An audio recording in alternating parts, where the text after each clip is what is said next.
Now, it's time for tonight's UPMC game-changing play of the day. All right, that would be, for me at least, Marcus Peters. He makes his Raven debut. They acquired him a 67-yard pick six of Russell Wilson, a big part of why the Ravens won today.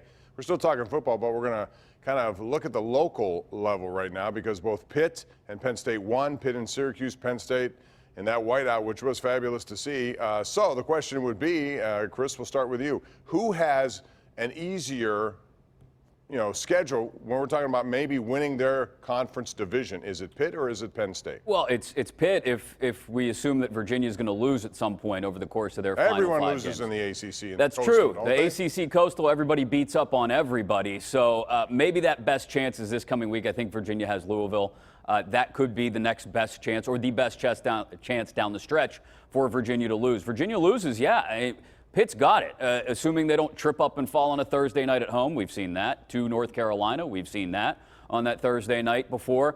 I think they've got a better chance than Penn State right now, simply because Penn State's schedule, obviously there's the game November 23rd against Ohio State in Columbus, but you've also got, don't sleep on the game in Minnesota in 3 weeks because the Gophers are still undefeated. They're rolling, and they're probably the best chance now from the Big Ten West to break up somebody's championship hopes in the Big Ten.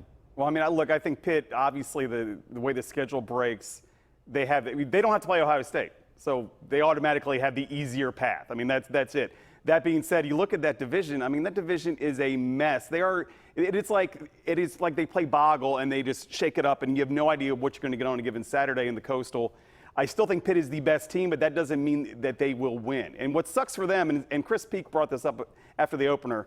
If you flipped the Delaware game and the Virginia game, I firmly believe there's a solid chance that Pitt could be on the fringe of the playoff conversation.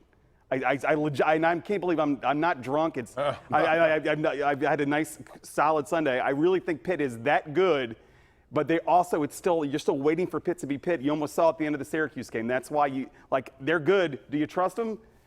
Well, they've got to break away and stomp a couple people down the stretch, whether that's a fair expectation or not. They're still not getting.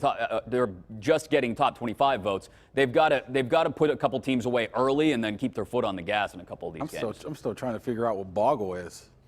The game with letters, Mark. The letters are things that make up words. You use them to write with. Hey, you said something, Chris, about Pitt being Pitt down the stretch.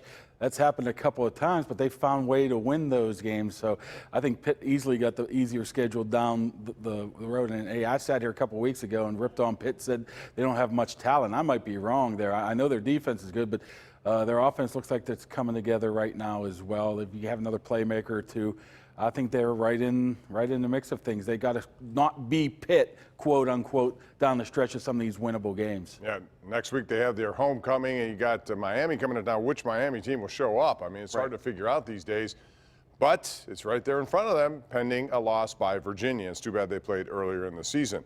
All right, we're going to take a break. When we come back, we'll talk about the World Series and also some of the people involved in that World Series. That's next when we continue right here on the #1 Cochran Sports Showdown.